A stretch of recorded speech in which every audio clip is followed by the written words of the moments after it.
جوتکارên Herêma Kurdistanê fişarê didin ser berpirsên hikûmetê ku berhemên wan binêrin derve. Serokê Amerîka Joe Biden li Arizonayê handeriya weberhênana nîvkondaktorên Amerîkî dike.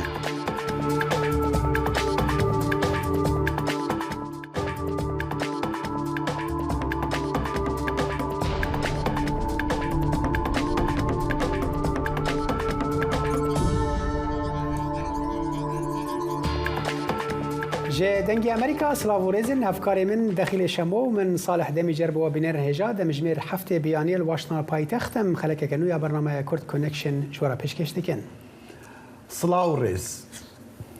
جون کیربی و تبیجی آسایشی نتوی کوشکی سپی دوینی چوارشم راگیاند که امریکا نایوید ترکیه هریشی کی سربازی لا باکوری روش حالاتی سوریا دست بکاتن بلام گوتیشی ترکیه ما فيها برگری لخوی بکاتن ترکیه لچند هفته رابردو دا تۆپباران و هێرشە ئاسمانیەکانی بۆ سەر باکووری سووریا زیاد کردووە و ڕاگەیاندووە کە خۆی ئامادە دەکاتن بۆ ئەگەری لەشکرکێشی زەمینی بۆ سەر چەکدارە کوردەکانی سووریا کە بە تیرۆریست ناویان دەبات بەڵام زۆرینەی هێزەکانی سووریای دموکرات پێک دەهێنن کە لەلایەن ئەمریکاوە پاڵپشتی دەکرێن وتەبێژی ئاسایشی نەتەوەی کۆشکی سپی گوتیشی ئێمە نامانەوێت ببینین ئۆپراسیۆنێکی سەربازی لە باکووری ڕۆژهەڵاتی سووریا ئەنجام بدرێت کە هاوڵاتیانی مەدەنی بەخاتە مەرترسیەکی زیاد لەوەی ئێستا هەیە سەربازەکانمان لە سووریا و ئەرکی شەڕی دژە تیرۆری دەوڵەتی ئیسلامیمان داعش بەخاتە مەترسیەوە هێزەکانی سووریای دموکرات کە هاوکار بوون لە تێکشکاندنی جیهادیەکانی دەوڵەتی ئیسلامی لە سووریا ڕۆژی هەینی ڕاگەیاند کە لە ئەنجامی بردمانی تورکیا بۆ سەر ناوچەکانی کۆنتڕۆلکردنی ژێر کۆنتڕۆلیان هەموو ئۆپراسیۆنە هاوبەشەکانی دژە تیرۆر لەگەڵ ئەمریکا و هاوپەیمانەکانی دیکە ڕاگرتووە. ترکیه و روسیا ایرو و سبعینه لإستانبول کمبونین راوشکاریه دکن لدور اپراسیون پلانکریا ترکیه لباکور سوریه و موسکو تکز کرد که اوه ری لهر ایریشک دجی سوریه بگرن ده همان دمه ده هف پیمانیا ناونتویا به سروکتیا واشنطن لدجی داعش سوزدا که اوه پشتگیری هوالبندن خوین هزین کردی بکه جبو آگاهین بهتر نها پیمنیر ما لأنقره ایوب دمیر بمرایه دم باش ایوب آگاهین داوی لدور وان کمبونان چنل جنته سال وقت جی آماجه کر هشت و نه و مهدا یعنی ایرو صبح و استانبول جوینکا دانستاندن لیگل روسیای وره چکرن الکساندر لاورنتی یعنی نونرین سوریه تایبتی روسیای و بیشتر به و دیسا سرگئی ورشینین آلیکارین وزیرین کارندر روسیای و بیشتری و جوینه به لگل رایدارین ترکیه و هند دانستاندنا بکن دوی داری دا دیسا مجاری کو هری زده درد که پیش دما بری دا جخوا دیسا نابرا ترکیه و روسیه دا لسر خوراکان انجی تحویل کردن خوراکان اوه چکر بو و سرویا بسکنن دالیه دن دا جی مثلا سوریه و به تایبه شی لیبیا و فلسطین جیه لدوی جوینه دا مجاره هری گرینگ اوه کو لسر اپراسیونا ترکیه یا بجایی جی و به هورو کور بسکنن دویره داره دا جخواه او جوین دو روژوه بردوان بکه انجامک از باورم کو و درکوه دالیه دن دا جی اپراسیونا ترکیه راستی لترکیه یا اپراسیونا کو ترکیه دخوازه لباکورین سوریه دا مزریناجی چه بکه تینی قاش کرن چاپمنیا ترکیه دا انا وانا زیده تر جیدر کبن پیش یعنی تین دیار کرن کو نابرا سوریه نابرا روسیه و ترکیه دا جبو اپراسیونه هن دانستاندن هنه روسیا دخوازه کو هن تشتین Türkiye cibici bike ku Türkiye'ci operasyona ka bejayi neke disavana de çapemeniya Arap tacı em dizanın ku hatibun nikaş kirin. Başa Eyyub em dizanın vakte goç yani te Rusya tekez serveye ki kiribu ku ev nehelin irşekedin le Suriye bebe ve deme reaksiyona Türkan ve derbari da çiye u medya Türkiye bi taybeti bahsa çidiket ve derbari da. دخل ببره ساله چند روز بریم بیشتر ناو و مهانه دا راستی فوکس ترکیه یعنی تواهی و نوان لسر اپراسیون که بجایی زده درد کت پیش هم رایدارین ترکیه و هم جی تواهی ترکیه وقتا که امدادن برچاو روشك وها در خستن پیش لدوان روجا دا دکارم بیجم کو اف داخوازه وان بهنه که بیجی کم بویه یعنی او دانستاندن کل گل روسیای چیکرن دکارم بیجم کو سریوان دا دبه کو تشتکی نوجی درخین پیش جبو کو روسیا جی وی علی دا یعنی هنه که داخوازه روسیای جیه yani ligel evci Danistan'dan ekçekir müntedi nünerin alik ev fermandarın Rusya'yı ligel mazlum Kobanici hevditin ekçekir bun evanaji deve deridaten nikaş kırın le Rusya ve çebede Türkiye rastı Türkiye ana venavi le Serbiyaye ve jibo wan çe çareseri ki bine ku o evci operasyona ka bejayi çenekin nikaşın zedetir le servana derken peş le usa diye baş Eyüp yani te ev hast haya ku vant şana ve zelal ben ev hast haya eğer tip kurti bersavamedi ev hast le Türkiye haya ku renga de anjama van hardu rojin kombunan da operasyona ka waha nebel ba kurujlati Suriye Via zedeter usa derdikeve yani bu çi derdikeve rasti yani tevahi pişkiriye ka mezin rasti jibo operasyonu ka bejayi edkarın bejim ku Türkiye zede dinav xweda jineget yani opozisyon jidi viwarida zede alikariye nade o peşi amedaji hilbijatin eke jukha van operasyonuna be hilbijatin evaten gredan o dbeku yani ev operasyon şikteki din babiçe o operasyonu ka bejayi çene beji بله ایوب دمیر پیامنیر مج انقره سپاس بو وان زانیاریا کانال نوچهانا عربی الجزیره جسرزار چافکانی که فرمیا ترکیه جی راگهاند بو که ترکیه دمک دست نشان کری دای امریکا و روسیه که هزین سوریه دموکراتیک هسده جمن بش تل رفعت و کوبانی درخینن دا کو اپراسیون که لشکری دیجی هزین کردی و کو الټرناتیو یعنی نه پیک آنین لگوری چافکانیه آلی امریکی پیشنیازا نوآوا کرنا هسده و داینا رول که زیده ترج پیکاتای عرب ده ریوبرنا وان هرسه باجاران دا کریه جبو شروکرنا و مجاری نها دکتر محمود عباس شروکار سیاسی جویلات تکساس بمرایه روز باش دکتر محمود ببوره ام دزانن ما ایروت زوج خوشیار کر تو دبیجی دا خوازن ترکیه چاوا دکارن ورن پیکانی لسر عرده دما خوش به باور دکم داخواز ترکیه و وکا اردوغان خوازی یعنی نه پیکانین نج علی روسیا و نج علی امریکی وجکی جالی روسیا و چتیگو مفهوم کرج بر پرسیاری روسی چه وزیری دربه به چی یگو ایرو یعنی به ترکیه به تیما ترکیه رونی استانبول انقره دبی خویا کرن نگو انو داخوازی ترکیه به سر شروع بکن داخوازی روسی بخوا نیش بر روسیا دویجید به حتی وکی که ترکیه او داخوازی ما یگود اسطان بازه دمدان پبردانین حتی نه فکر نه انیه یعنی به هیا وقتی گو شروع بکرن نبس انو کاوی ترکیه اپراسیون خوب که یعنی که ترکیه چی پیشکش کردیه حتی وکی که جبونی و گروپ ایرو تروریستی گو روسیا خسیت لیستا خدا و گرک اواناج ام چار پاش خسپانا و چکی گران سرهلند بنا جالیا امریکی به چما هم دیجن و قبول نبی جبرگو دیارا یک امینه جوخته گو امریکا کتیه سوری دا حقاسی به پرسیاری امریکی سر و خالی گلکی سکنینه تدمی برینا جا وقته گو ترکی گود گوزی اپراسیونی بکن بریا مثلا تقریبا پیش شیبه بس برپرسیارک جارك آخفتن جي بنتاغون دركت و أنتوني بلينكن وزير الدربي أبا آخفتنا كري و آخفتنا كدبلوماسي كم بو يعني وشيناري تركي في أبراسيون كي بس ذيك اللي كانت ميزاني سروك CIA بي آخفتيا برپرسياري مثلا يه أولهية بنابي كوشكا سوبي بي آخفتيا يعني يه بنتاغوني بي آخفتيا وزير الدربي دي آستن بي آخفتيا الميزاني جران بونا كقالك مظن الجرايك أمينة باشا دكتور أريك جرامبونك أمريكي في دربارد هيا ديارك أمريكا للدجي أوبراسيونك وهاي لتشتكي دل برانفر في هيا كو أو هست هيا كو دبي أمريكا تركي راضي بك لبرانبر أم بيجن دسبيكرنا أوبراسيونك لشكري ودمي أجر أو جدارك وج كنال الجزيرة قوتي الراست با امریکا چاود کاره هزین سوریه دموکراتیک جنوب آوا بکه و به اندام عرب بهتر بندره و برنوان باجاری که ما گوتی ده ابنو شدر کتب اساس نبهورم اجبرگو امریکا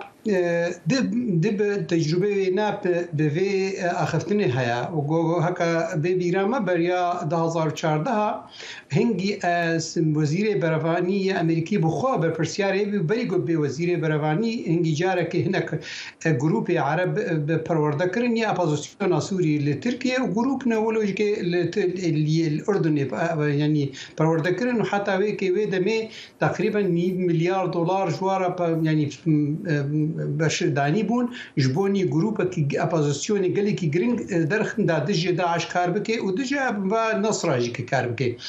يعني شربكي هردو آلیج که پشتی گو گروپا یک امین کتن هندروی سوری ده هردو جی پارچه کتن هندروی ناب نصره ده یکو گره کده جی کار کربانا و پارچه دیج که خود دمی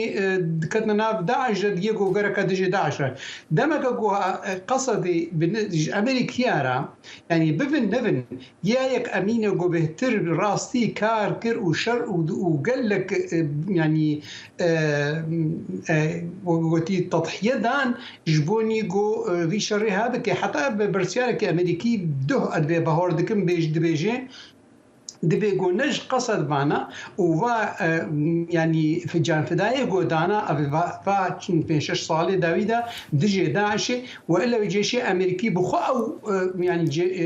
لشكري خو كشتي دابانا حنبري شر دجي داعش دما كو امريكا دمطرسي كده صبح وقت قصد هاري كاس جروب دي ودوساوي نغري و باري نكاري ريرابي يا دوا وقت وي جروبي باشا دياره دكتور يعني امريكي كيف دبيجن اف دياره ل تشتكي ديجي هي وقت ما قلت يعني دبي امريكا خمين تركيا در ببره و دمه دبي امريكا ج تركارا تش پیشکش بکله برانبر ویکی راستی گرک امثال بشه پرساتی دی بشه دو بسکن کاچما امریکا وی چیکی و روسیا چیکی راست دین خویا کرن امریکا و روسیا هر دوجه ایرو محتاجی ترکینا ترکیش خوش دوی وارد دلاوازیا گود هر دو الیا د گرتی وقتی گود میزین نه گوریل سرت سکنن جبرولش که دوی چارچوبه د کار دکه داخوازی خو هرتم دوباره دکه دما که گوتش تک هيا دبینه دواره کی دبلوماسی سیاسی دلاوازی د اخرته حتی وقتی گود بیچینا بیت بکه د میزین گلاوازی تاج برگولش که دوباره دکه اینو از اپراسیون پیرابم ل چه امریکا گرکه پیرابه چه هم بری وی گرکه بدی از بهور دکم هم بری وینا هيا ترکی بلکی لوی ارمانج میزین او داخوازی اف سوپیجا اف 16 لوی برجوندی هيا دیسان که دوباره بکه و کفشاره که اینو کا وقتی گوت نکه بعد و اخرنا يعني و داخوازی منی بری گرکه و وگرین یاد دوا يعني هيا دیسان که مثلا يعني فشاري بيشرد بيجي روسيا جكي انه لازم قصد 6 كيلومتر بباش بخي او هرما 6 كيلومتر جرك مثلا جيش امريكيه جيش روسيا لشكري يعني رجيم بشار بكذا هندرودا حتى ذيك ليك اخذناها وكجوها ترى كرنج عليه مظلوم عبد بي اصلا او 6 كيلومتر هيج بيمانا جو هاتيه كرن بريا صالكي وصالكم دكتور بقول اذا اخذنا تبرمج بردما مجالك كي متخصص في برسيجي بكمان دزانن كو يعني سوريا روسيا وامريكا سوريا ناكوكن وتركيا جي داخوازن ام بيجن خواج هردو اليان دك تدبيجي او تشخاص نزيكي هفن يانجي هفد دورند في درباري داز بحث امريكا وروسيا دك ما اگرتو بكرتي بسوام از بهور دکم او خا يعني وقا قام زانين پیشی شر اوکراینی گو هات دانین او تکلیه گو هر روزانه دنا برا روسیا امریکا د هات دانین د دواري لشکری د دواري او لهیدا او تکلیه هاتنا برین بجار کرا حتی وک لیک او تکلین هات حتی جار کی بری دمکه ی روسی گود گو بلکی تکلی نیز نا برا مد بین کرن ل از بهور ناکم او تکلی بین دانین جبر گود يعني مرجع امريكي قال لك خورتن دبي انه تشي تكليه دربجي بيكرن باندورا خل هن تكليه واد سر اوكرانيا دمين از ندوي بهوريه دم جو انه تكليه نابرا واد تشي بن جاليكي بامريكا دمزين وقت بو تكليه تشي بن دم كم ماسيك جاليه امريكي ود دواري اوكرانيا دج دواري سوريا خالك قال لك جرينج درده هيا امريكا بلكي في اشاره قال لك مظن برده سرت انه اوبراسيون هناك دمزين وقت جو تركي اوبراسيون بكذا برجوانديا روسيدا دم جو امريكا في خبكش جهرمي جبارشن هرمي أفاها يعني دي خويا كرن إنه لاوازيا أمريكا نبس لسوري دي خويا كرن لاوازيا أمريكا دهم بري روسيا تمامي ده شرق أوكرانيا ده جو حتى ده شرق يعني استراتيجية ناف روجافاي رجلاتي نافين بخودش كي جبر بس بوت بهور ناكم تبي ونديدنا برا هردو كادا هبن هر کس کیش عالیه خوش برجون دی خو ويل ديجي تركيب سكن دخانه كده تفهم بينا دوباره بكم بيجم صالح از بهوركم هكر تركي درباس كر سينوري جو تركي امريكا وروسيا ديني جو درباس كر از بهوركم عالیه امريكي و تركي وبكبي لوازي كده وشرابه كده ويرنا دنوان نرينا تزلال بو دكتور از دعوه بورنت كم دما مكيم دكتور محمود عباس شرفكار السياسي تج تكساس مرا ويقال لك سباس بودماته سپاس من خیر خوشیده و دور پیشکردن حکومت سوری لسر دور شهبا و کمپین پنابرا دانی سوتمانی جهرمی قد کریا لورانجی کجبرین عفرینی راسی زحمتیان تین و نچار دبن کو چوب و کرستن دی جی بشوتینن تفی مترسین وان ین تندرستیه نها پا امریات دنگی امریکا جوور بمره نوروز رش و نوروز دنباش خلق جلویز دستانی چه دیکه تا چه هش مره بیجی بله دخی زنگیل کریزه کمرووی لپناگاه شهبا لیده جبر دور پیچا هزین رژیمی لسر دوره نسو تمنی نه درمان نه هر وکی ده پیدوین روژنه لدوره پیدا دبن کووه یکی ده ناوا پرتر جسد حزار در بدرین عفنی دا ده ناوان دا زاروک تمن مازن و هر وها نخواش هنه ده ناوا رو شکا و زفستانه که پر گران و زحمت هشتیه بخورا ویه که هرگلین جیانوان تفزاندیه کو همو پیدوین وانی جیانی به وی روشا به وی دور پیچا کول سر هرمی هاتیه سپاندن باندور بویه کو پرتر ام بزان بن روشا هیی چیه ام او بینرین ما به هفرا در راپورتا می کو لسر روشا هیی ما آماده کریه تماشا بکن جبر دور پیچا رژیم سوری لسر پناگاه شهبا در بدرن عفرینه به اردو مانه کو نمازود او نجی گاز در باس هریمه دبه دناوا وی روشیده در بدر کوش و پلین داران کارتون نیلون و چه برماهیم به دستی وان کفه دشوتینن دا کوب آگری وان خارنه چیکن او خو گرم بکن موضوع الماء قد كرنا جار الماء قد كرنا بن في نايلونو دو هم كي كدارن صوبا ما كريم موضوع تنايا تنا ام فيخن ام نايلونو دكني مثلا اور مور خودینا کب چادر کاوی خودینا کب تشتم ببین ام که نام به چول مولا که دکاون حتی پاری نایلون کارتون کم کن ام که آری خو ویخن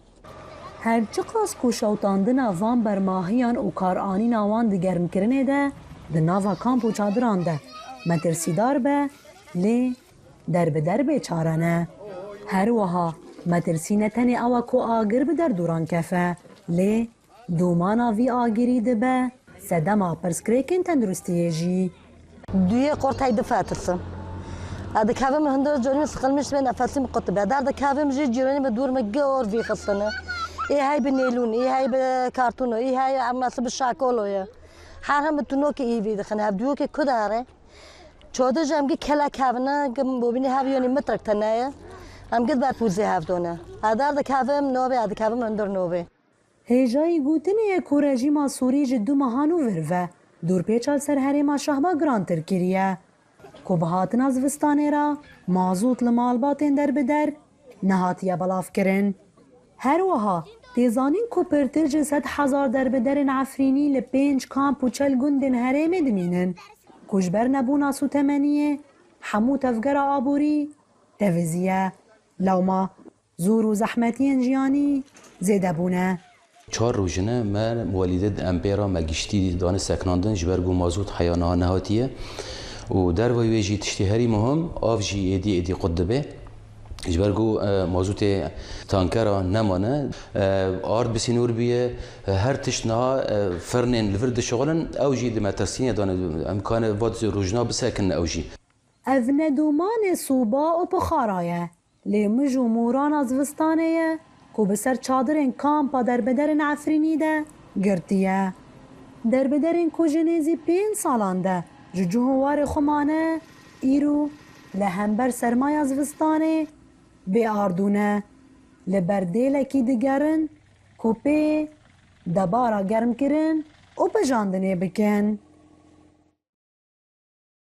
بله وستانا هری زحمت لسر دربدرین عفرینی ای سال در باست بج بر ویدور پیچه کو نه آردو هیا خو بگرم بکن زاروکین خونج سرمایه بپارێزن کو بێ کهربه و هر وها پیجیان آوان جیج بر وی یکی گلکی باندور بویه کوش بو کو زاروکین خو گرم بکن خارونا خو چه بکن چه برماهین بردستی وان کفه کو او یک دبس دما سرکه جبو پرزگریکن ساغلمیه و تندرستیه جبو در بدران وکه کومد راپورتی دا جی نشان دایه روشا در بدران به وستانه دا گلکی خطرنکه و گلکی زحمت و گرانه پیچا دفره مزانیه هنک مازود گهایه گلو او چاره سری با کیف خلکی جوان جوی راحتیه یا نه یان بش ناکه تیرا خلکی ناکه بله که دخیل تاوی کدو چند سیتر موازوت در باسی دوره بون به وکه کوری وبرین کامپان و دوره دانه نشان کرن تنه اوش بو خدمت گذاریه بن خدمت گذارین وکه گهاندنا آوا و خوارنش بو در بدران لتنشتاوی و بجبو بخستنا کهربایه کو اف هفتیه که لدوره تو ساعتان یعنی جبوت شرکه کیجی کهرباء پیدا ندبو لتنشتا و خدمت گذارین کو پیوست وکه نخوشخانه نام پیج هر وکیدن پیدوین در بدران کو گلکن هلن بد جبو در بدران هین دهتاقینه کو دور بخوجی دور شهبا دور که روخاندیه دور که کاوله دور که کو جر زمینه و خبر خرابه جبر و یکیجی اف سوتمانیا کو در باسی دوره بویه تنه ویش بو خدمت گذاریه به و خم و مترسیا در بدران کوزستان که چاوا و در باس بکن و رانا وستین جبر کو وکی معانی زمان جی جبر تنبونا سوتمانیا جیان تلویزیه نه خواندنگه هنه نه عربین کو بچل خوبی هنه نخوشخانه هنه هر وکی دن کارگه کو دهاتا در بدران لسر وانه کارگه بچوک جی او جی راوستیانه براستی جی او زوستانه هری زحمت لسر در بدران لدوری در باز دبه اگر چوجی در نبن کو بکار بن دباره هندی بکن کو شخورا بکن وکو خیواتین خواه گرم بکن وقت جی گوتی دیاره اگر او سوتمانی گهشتی مازوتا گهشتی جبو خدمت گزاریان با آلیکاری بکن لدی سانجی دردی وان پنابران جی لگورا کو ام دبینین و بردان با نوروز رشو پیامیر دنگی امریکا جی کمپی شه با بمرض وقال كي سباس بواجي دەنگی ئەمریکا سەرچاوەی متمانە پێکراوی هەواڵ و زانیاری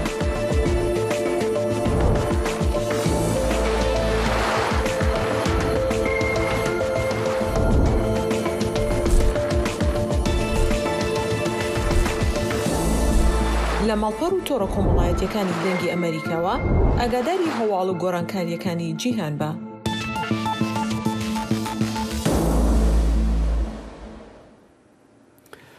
خەم و نەڕازیبوونên جوتکارên Herêma Kurdistana Iraqê fişar li berpirsên herêmê kirin ku di encamê de yekem danê berhemên navxweyiyên Herêma Kurdistanê dê bo derve bên hinartin û kar li ser hinartina berhemên dinên cotkaran tê kirin. Peyamnêrê Melhewlêrê raportek amade kiriye. بازاری علوی هەولێرە نیگەرانی و دەربڕینی ناڕازایەتی جۆتیاران لەبارەی ساخ نەبوونەوەی بەرهەمەکانیان کار بەدەستە باڵەکانی هەرێمی کوردستانی هێنایە دەنگ. داوا دەکەین لە حکوومەت و سەرۆکی حکوومەت و وەزارەتی کشتتوکاڵ وەکو ئەو سیستەمەی کە ئەوان هەیەیان ئێستاکە خانووی پلاستیکی سەردەمیان هەیە بۆ زستان و هاوین بەکاردێ سارد و گەرمی تێدایە لە هەموو کاتێک دەتوانی بەروبوومەکەت هەبێ لە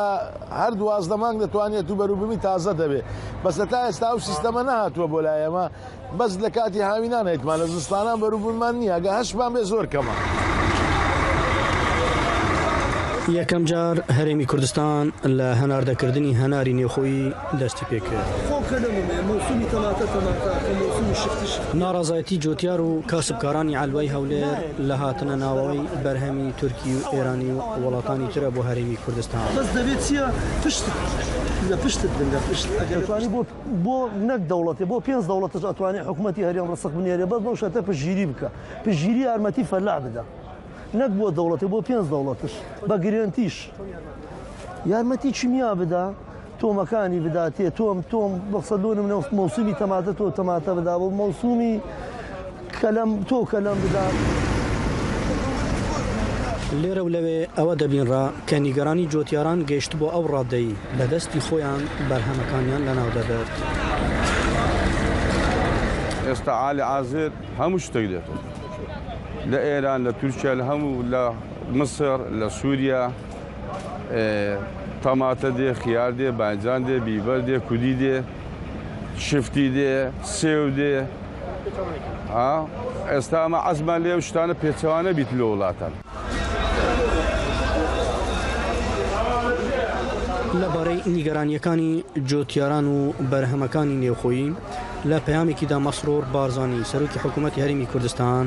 تەئەکیدی لەسەر بۆ بەرهێنان لە کەرتی کشت و کاڵیدا کردەوە و باسیشی لە هەناری هەرێمی کوردستان بۆ دەرەوەی وڵات کرد و گوتیشی بیر لە ناردنە دەرەوەی بەرهەمی تری جۆتیاران دەکەین. ئەحمەد جێباری دەنگی ئەمریکا هەولێر. بێجگە لەو پەیامە نووسراوەی سەرۆکی حکوومەت ئایا حکوومەتی هەرێم وەڵامی چی بۆ داواکاری جۆتیاران برێز فارس حوسێن سەرۆکی ڕێکخراوی جۆتیارانی سەردەم لە هەولێر لەگەڵماندایە. برێز فارس زۆر سوپاس دەکەین کە لەگەڵمانی لەم بەڕێمەدا حەزم دەکرد بزانم حکوومەت بێجگە لەو پەیامەی کە سەرۆکی هەرێم بەنووسین وەڵامی کردووە بەدەنگ جۆتیاران هاتووە یان نەتا ئێستا. زۆر سپاس بۆ کەنالەکەتان. من مامفارس وەکو سەرۆکی ڕێکخراوی جۆتیارانی سەردەم دەمەوێت ڕوونکردنەوەک بدەم. ئێمە دیارە خوای گەورە نەحمەتەکی گەورەی دایتە ئێمە خاک و ئاو و نیشتیمان و بەرهەمەکی خۆمالی یەکجار زۆرمان هەیە بەڵام بەداخەوە بە بازارکردنمان نیە. ئێمە پێویستمان هەیە حکوومەتی هەرێمی کوردستان دەعمەکی جددیمان بکە. هەم وەزارەتی کشتوکان بودجەیەکی خەیالی بۆ دابینکە هەمیش تەزدیر و بە بازارکردنی بەرهەمی خۆمالی لە ئاستی ئەو بەرهەمانەی کە ئێمە هەمانەوەکو هەنار و پەتاتە و ئەو ئێستا جۆتیاران بە تەکنۆلۆجیای خۆیان بە پارەی خۆیان ئالەتی زراعیان هینایە ژووری پلاستیکیان هیناوە ئەمانە حکوومەتی هەرێمی کوردستان یارمەتیمان بدە. بە پێشکردنی کەرتی کشتوکال و ئاسایشی خۆراک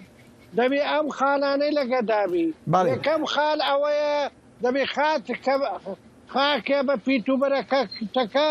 بپارێزدرێ ببینێت تۆلۆجیی داهاتوو بەرهەمی لێتر نابی پرۆژەی سەناعی لەسەر دروست بکرێت. دوو بەرهەمەکانمان بە بازار بکرێت. دەبی حکوومەت بە بازارکردن چۆن دەبی هەوڵ بدا یارمەتیمان بدا گۆمەرگە.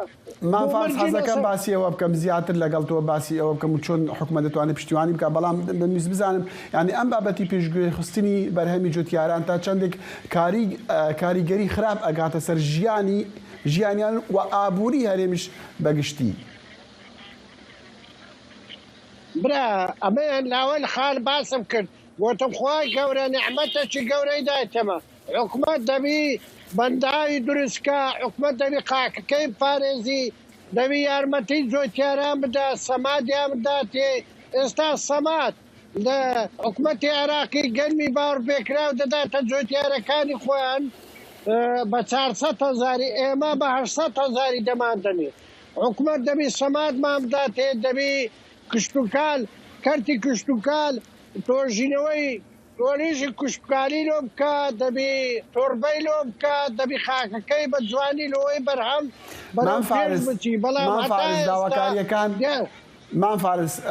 لە داواکەکانی تۆ تێدەگەم کە چی دەتەوێت یان جۆتیاران چیان دەوێت لە راپۆرتەکەشمان بینی کە دەڵێن چیان دەوێت 100% بۆ ئەوەی یارمەتیان بدرێ بۆ ئەوەی بۆ گەشە پێدانی بەرهەمی چاندنی خۆیان وە بۆ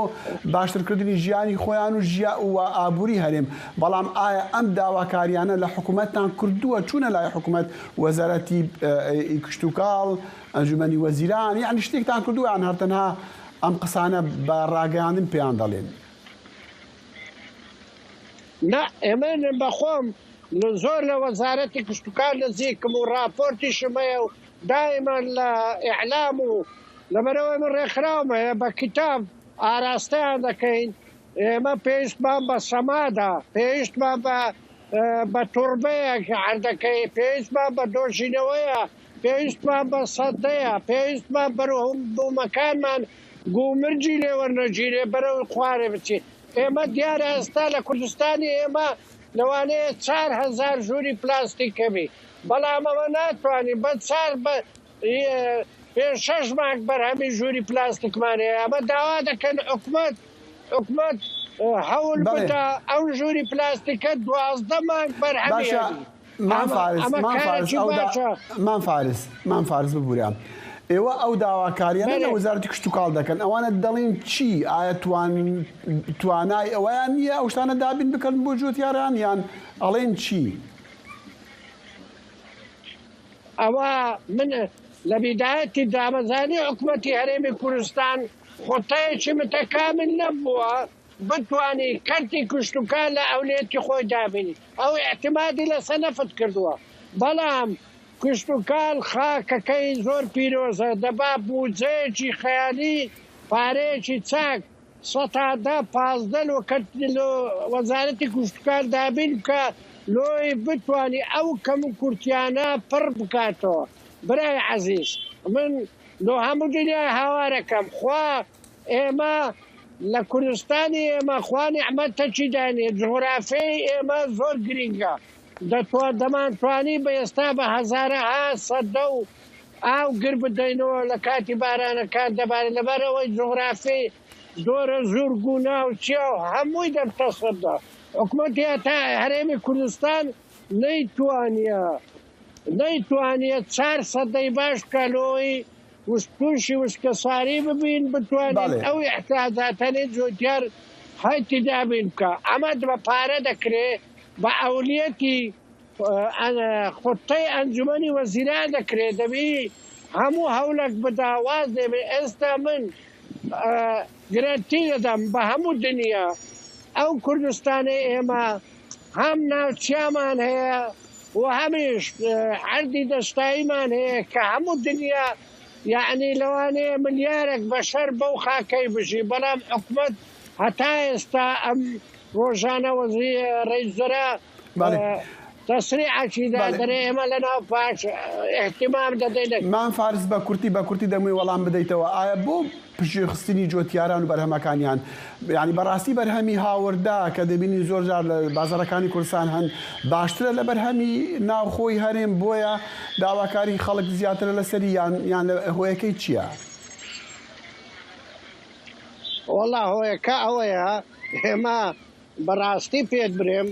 ئێمە ئەمن پێت دەرێم تەختیتمان نەبووە ئەمە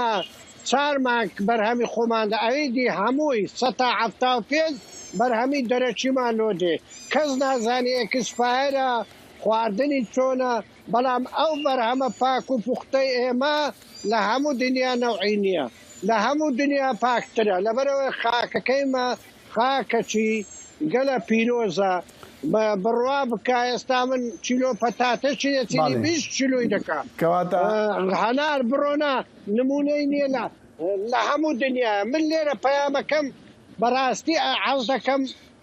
ئەو پەیامەی من بگەینێ هەموو دنیا و حکومەت دەبی لە ناو پاش هەوڵ بداواز لە بازاری نەفت و ئەوەی بینی دەبی هەوڵ بدا ئەم خاکە جوانەی بەساحب بکە بتوانی هەموو کوردستان ئەگەر بەرهەمی باڵێ تێگەشتن لە قسەکانی جەنابەت و پێویستیش بەوەیە کە پشتگیری بکرین جۆتیاران و کەرتی چاندن پەرەپێ بدرێن مام فارس حسێن سەرۆکی ڕێکخراوی جۆتیارانی سەردەم لە هەولێر لەگەڵمان بوو من زۆر سوپاس دەکەم مام فارس. دەنگی ئەمریکا جافکانیەکە پێباوەریان و چاو ئاگاهیان.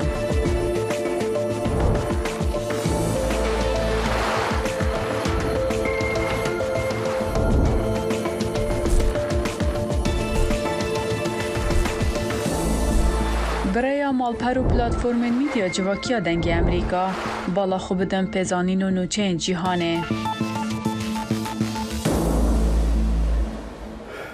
ئێران ئەمڕۆ پێشەمە خۆپیشاندەرێکی لە سێدارەدا بە تۆمەتی بریندارکردنی پاسەوانێکی ئاسایش بە چەقۆ و داخستنی شەقامێکی پایتەخت سزادرا بۆ پێشتر. ئاژانسی هەواڵی تەسنیمی نیمچە فەرمی لە تاران ئەم ڕاگەاندنەیدا وەک بەشێک لە سەرکوتکردنی نائارامیەکانی سەرتاسەری وڵات. خۆپیشاندانی سەرتاسەری لە ئێران کە لە دوای کۆچی دوای ژینە ئەمێنی تەمەن 22 ساڵ لە 16 مانگینۆ سەریان هەڵداوە یەکێکە لە گەورەترین تەحەداکان لە بەردەم دەسەڵاتداران لە ئێران کە لە دوای دامەزراندنی کۆماری ئیسلامی ئێران لە ساڵی 1970ەوە ئاژانسی تەسنیم ناسنامەی ئەو کەسەی ئاشکرا کردووە کە لە سێدارە دراوە بە ناوی محسن شێکاری، بەڵام وردەکاریەکانی زیاتر نەخسوتە ڕوو. لە هەمان کاتشدا ئاژانسی هەواڵی نیمچە فەرمی ئێران ئەمڕۆ پێشەمە لە راپۆرتێکدا ڕاگەیاند کە 5 کەسی گومان لێکراو لە ئەندامانی گروپی چەکداری دەوڵەتی ئیسلامی داعش بە تاوانی شەڕی دژی خوا سزادراون. ئەوە تاوانێکە سزای سێدەرەدانی لەسەرە. وەزیرە دەرەوەی ئەمریکا ئەنتۆنی بلینکن بانگا پشتگیریەکە زێدەتر ji بۆ ئوکراینایê kir. Wî piştî axaftina li gel sînatoran li Washingtonê ji rojnamavan ra got şerê Rusya li ser Ukraynayê tê çûneke stratejîk e. Blinken got tiştê ku wan dixwest bikin pêk neanîn û ew bû ku Ukrayna wekû welatekî serbixwe ji holê rakin, nasnameya wê ji holê rakin û tevlî Rusyayê bikin. Blinken hefteya borî $53 milyon alîkariyên dualî ragihandin da ku piştgiriya Ukraynayê bike ku alavên giringên tora elektrîkê peyda bike ji bilî $55 milyon din ji bo piştgiriya sektora enerjiyê. Yekîtiya Ewropî meha borî got ku wê €523 milyon alîkariyên mirovî ji bo Ukraynayê dabîn kirine û Amerîka soza $1.2 milyar daye li ser banga Ajansa Hevrêziya Mirovî ya Neteweyînê bûye. سەرچاوەیەکی ئاگادار دوێنێ چوارشەمە ڕاگەاند لایەنی کەم 2 تۆماری نهێنی دیکە لە ماڵی دۆناڵد ترامپ سەرۆکی پێشووی ئەمریکادا لە ویلایەتی فلۆریدا دۆزراونەتەوە. دادوەریشی فیدراڵی ڕێنمایی پارێزەرانی ترامپی کردووە کە بە دوای هەر بەڵگەیەکی نهێنیدا بگەڕن کە هێشتا لای ترامپ ماون. ئەو سەرچاوە ئاماژەی بەوەش کردووە بەڵگەنامەکانیان لە ژوورێکی عەمبارکردنی ماڵەکەی ترامپ لە پاڵم بیچ دۆزراونەتەوە کە یەکێک بوو لە 4 شوێنی پشکنین بۆ کراوە. وەزارەتی داد لێکۆڵینەوەی لەگەڵ سەرۆکی پێشوو دۆناڵد ترامپ دەکاتن لەسەر ئەوەی کە ئایا دوای جێهێشتنی پۆستەکەی یاسای شکاندووە بە پاراستنی تۆمارەکانی نهێنی حکوومەتی ئەمریکا لە لای خۆی. جۆ بایدن سەرۆکی ئەمریکا ڕۆژی سێشەمە لە ویلایەتی ئەریزۆنا بوو بۆ پەرەپێدانی وە بەرهەمهێنان لە بواری بەرهەمهێنانی نیمچە کۆنداکتۆری ئەمریکا. سەرۆک بەشداری کرد لە کۆبوونەوەیەکی لەگەڵ بەرپرسانی کۆمپانیا زەبەلاحەکانی ئەم بوارەدا و گوتیشی وە بەرهەمهێنان لە ویلایەتی ئەریزۆنا 3 هێندە دەکات. راپۆرتێکی دەنگی ئەمریکا زیاتر وردەکاری هەیە. سەرۆک جۆ بایدن ڕۆژی سێشەمە لە سەردانەکەی بۆ ئەریزۆنا تیشکی خستە سەر ڕۆڵی ویلایەتەکە لەو گۆڕانکاریە گەورەی ئەمریکا لە بەرهەمهێنانی نیمچەگەێنەردا بەدەستی هێناوە. بەڕێوەبەرایەتەکە کارەکات بۆ پەرەپێدان لە بەرهەمی نێوخۆییدا بۆ پارچە ئەلەکترۆنیەکان بەبڕی زیاتر لە $50 میلیارد لە ئەمریکا، ئەمەش لە چوارچەوەی یاسای نوێی دروستکردنی چیپ و زانستدا. سەردانەکەی سەرۆک بۆ کارگەیەکی نوێی دروستکردنە کە لەلایەن کۆمپانیای گەورەی تایوانی TSMCەوە دروست دەکرێت. کۆمپانیاکەش ڕایگەیاندووە دروستکردنی کارگەی دووهەم لە فینێکس بەرهەمهێنان 3 هێندە ئەکات کە بەهاکەی دەگاتە $40 میلیارد. بایدن دەڵێت ئەمە هەواڵە خۆشەکەیە بۆ گەورەترین کڕیارەکانی TSMC کە کۆمپانیای ئەمە پێشکەوتوترین کارگەی بەرهەمهێنانی چیپە لەسەر ئەم هەسارەیە. چیپەکانی ئایفۆن و ماکبوکەکان دەخاتە گەڕ. ئەپڵ ناچار بوو هەموو چیپەکانی لە دەرەوە بکڕێت، بەڵام بەمە دەتوانن لە ناو وڵاتەکەدا بیکڕن. دەتوانیت گەمەکە بگۆڕیت. لە سەردەمی کۆرۆنا ڤایرۆسدا لە ئەمریکا بەدەستهێنانی چیپ لە دەرەوە گرفتی زۆری بۆ دروست بوو. لەبەر ئەوە داخوازیەکان بۆ دروستکردنی چیپی ئەمریکی زەرورەت بوو. گرچیەکانی ئەم دوایەش لەگەڵ چین داوای کرد پەلە بکرێت لە جێبەجێکردنی ئەو بڕیارە. چین تایوان بە بەشێک لە خاکەی دەزانێت داڕێژرانی سیاسەتی ئەمریکاش نیگەران بوون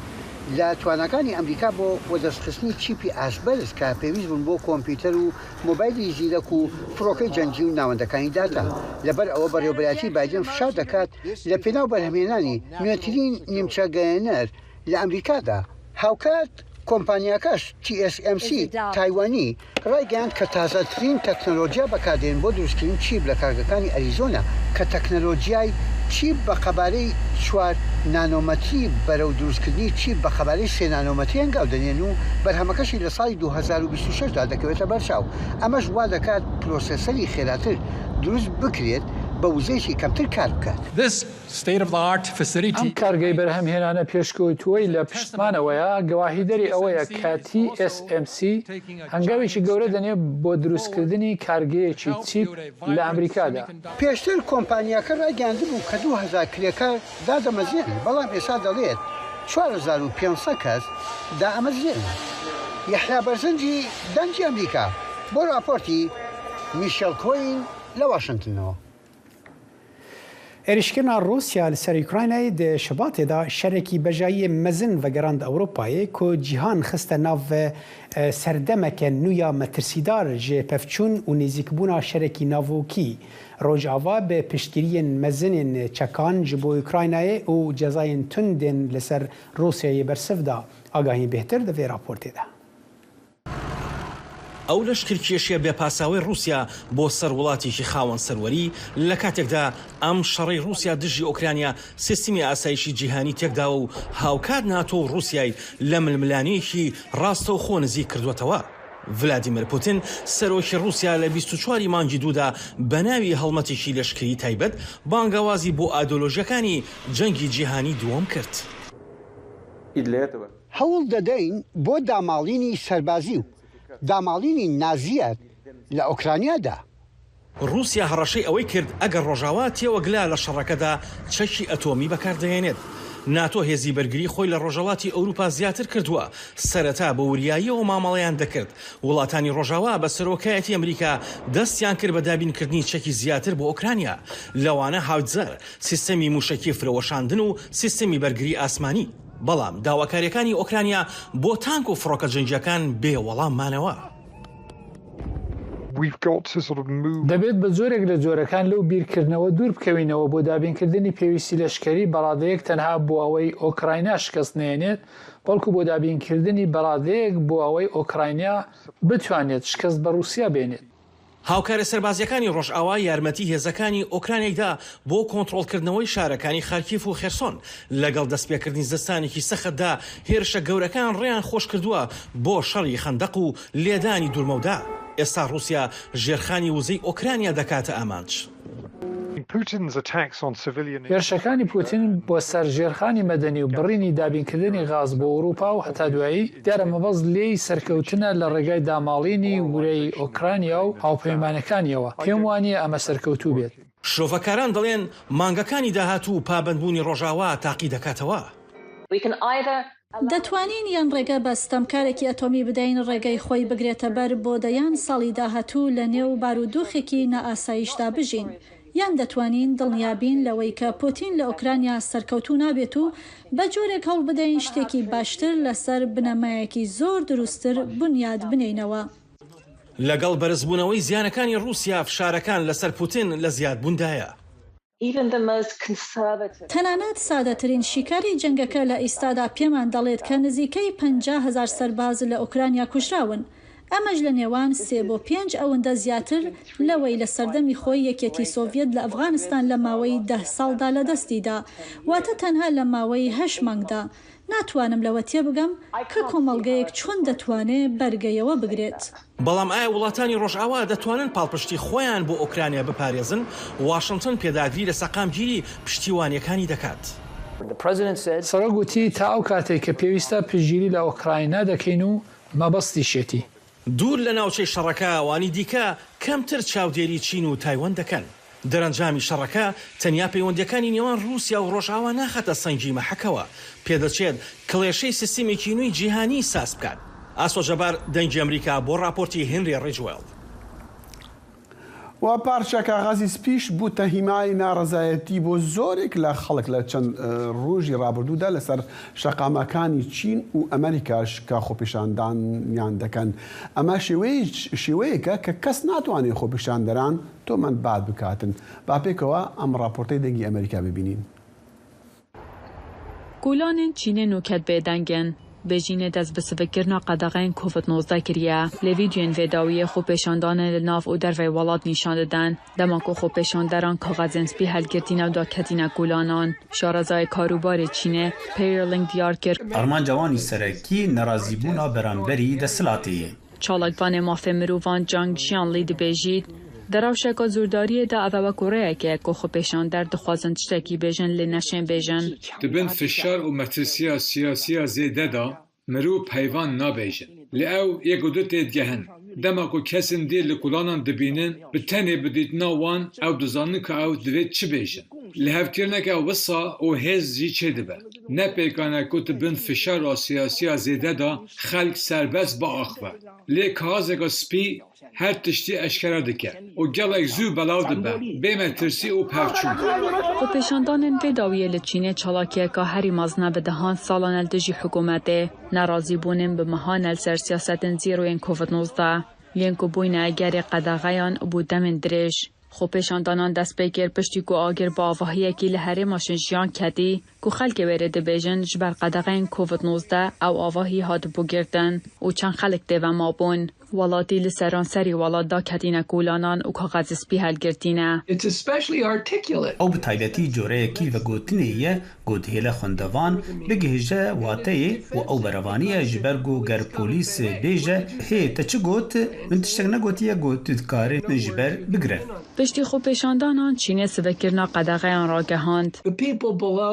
Kesên ku bandorê li ser siyasetê dikin bi vî rengî pir xaf kar dikin. Lê nerazîbûn li ser torên civakî herzî têne rawestandin bi sensûran û girtinan. Eger xwe xelek nerazîbûnên xwe beramber siyasetên tundên COVID-19 jî diyar nekin, renge çend egerên dî hebin ku el xelkê dikin da kevne gulanan. Karmendên genç yên bêzar li Çînê rastî rêjeyeka bêkariya nêzîkî 20 salê dibin. Di her delîveyekê de şareza dibêjin ku hindek hawlatiyên Çînê amade ne li dijî hikûmeta xwe rawestin bi hêz û bi kaxezên spî. Ji bo raporta Elizabeth Lee, Hatin Mayî, Dengê Amerîka. Teqîna volkanekê li welatê Iceland meha tebağê da bala xelkê kişand û zanyar û geştyar ji seranserî cîhanê çûn nêzîkî cihê volkanê da ku dîmenên ciwanên agirê volkanê temaşe bikin. Bêhtir zanyarî di vê raportê de. Desisiyê meha tebağê ya 2022 volkanek li İzlandayê peqiya. Ez bi salan helbenda dîtina lavayê me ew armancek jiyana min bû û gava em hatin ser wî kir me biryar da ku em dakevin jêr ku em ê nêzîktir bibin. Ew rêske û em dizanîn lê em ê dîsan jî wê bikin. Ez hatim ver û dema min ew lava dît pir hestiyar bûm. Ez pîçek giriyam ji ber ku ew pir xweşik e. Ev hêzeke xafiya dinyaya me ye. Zanist û geştyarên bi merak ji her derê dinyayê hatine vir ku ev dîmenên bê hempa bimînin ku nêzîkî 40 kilometre dûrê paytext Reykjavikê İzlanda ye. Ez dizanim ku ev volkaneke baziltîkî ye. Nayê çavrêkirin ku ew pir zêde xweliyê bibarîne. Ji ber vê yekê em hêvî dikin ku ew ê ji balafirên nav netewî re nebe metirsî. Lê dibe ku bandorên heremî hebe. Bi taybetî jî gazên ku ji volkanê belav dibe. Desisiyê tebağê de ev volkan li nêzîkê cihê volkana Çiyayê Fagrada Sibiyak ya li başûrê Rojava İzlandayê peqiya ku şeş mehan di navbera Adar û îlona 2021 de lava rijand. Ew bi 2 saetan hatin vir min bi rastî nezanîbû ku ez çi bibînim û gava ku em li ser wê zinarê derbas bûn min xewenda kir. Min çi cara ew hizrenet kir ku volkan wisa xoya dike. Min digot qey ew tinê yek çale lê tinê dîtina wê diherike û ew qaz bilind di hewayê de diçe ew tinê ecêb e. Hûn dikarin bi rastî hêza xwezayê li vir bibînin û ev dîmenekê ye ku me derfet dît ku wê bibînin. Ev tiştekê ku em ê di jiyana xwe de tenê carekê bibînin. Ji ber wê jî em ê vê yekê ji bo demeke dirêj ji bîr nekin. Di 21 tebağê de herikina lavayê rawestiya bû ji vê demê vir ve çalakiyekê volkanê nehatiye ragihandin. Rûkên Işık Dengê Amerîka, Washington. باش استدقهم ديماني جوان بولي او خلك ناطرسن وسخون زيكي اغري ديك اغرج عالي راند ما بخذ راسته بس جار دجي ديماني راستي جوان يعني وقت تدبيني لا وقت الوي دريبي هر حال بنر هجا كورت كونكشن لفر بداويتت ام بهبينه تشتما بيشش كري بدله وبون تاجارك دن بمين دناف خير وخوشيه ده خدا حافظ